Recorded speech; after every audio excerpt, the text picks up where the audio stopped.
EVM VVPAT संदर्भातील supreme कोर्टाच्या निकालाला आव्हान देणारी याचिका दाखल करण्यात आली आहे। सुप्रीम कोर्टाच्या निकालाविरोधात पुनर्विचार याचिका दाखल करण्यात आली आहे। मतदान ईव्हीएमवरच पार पडणार असल्याचा सुप्रीम कोर्टाने निकाल दिला होता आणि त्याच संदर्भात पुनर्विचार याचिका दाखल करण्यात आली आहे। प्रतिनिधी शिवाजी काळे यांच्याकडून अपडेट्स घेऊया। शिवाजी, ही जी पुनर्विचार याचिका दाखल केलेली आहे, नेमकं काय त्याच्यात म्हटलेलं आहे आणि त्या संदर्भात कोर्टाकडून काय नेमका निर्णय येण्याची शक्यता सध्या वर्तवली जाऊ शकते?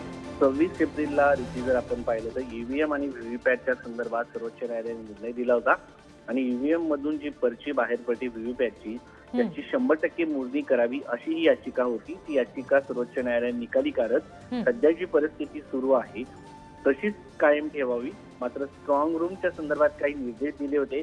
त्याचबरोबर जो ईव्हीएमचा डाटा असतो तो 45 दिवसामध्ये त्याचे डाटा पूर्णपणे नष्ट होतो, त्या संदर्भात काही करता येते का हे पाहण्याचं सांगण्यात आलं होतं आणि स्ट्रॉंग रूमच्या संदर्भात काही दिशानिर्देश दिले होते। आताची ही जी रिव्ह्यू पिटिशन आहे, गेल्या वेळेस न्यायालयाने जो निकाल दिला होता, एखादा निकाल एखाद्या याचिकाकर्त्याला मान्य नसेल तर त्याच्या विरोधात पुनर्विचार याचिका दाखल केली जाते आणि ही रुटीन प्रोसिजर आहे।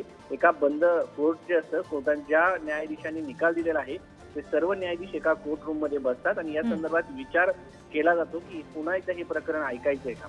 मात्र हे प्रकरण ऐकण्याची शक्यता कमी व्यक्त केली जात आहे। मात्र न्यायालयाचा निर्णय आहे पुन्हा हे प्रकरण ऐकतं की नाही याचा निकाल आज येण्याची शक्यता आहे आणि पुन्हा एकदा या सगळ्या प्रकरणावरती आता ही लोकसभा 2024 ची लोकसभा निवडणूक नाही, मात्र भविष्यामध्ये या संदर्भात काही निर्णय होतो का हे पाहणं महत्वाचं आहे।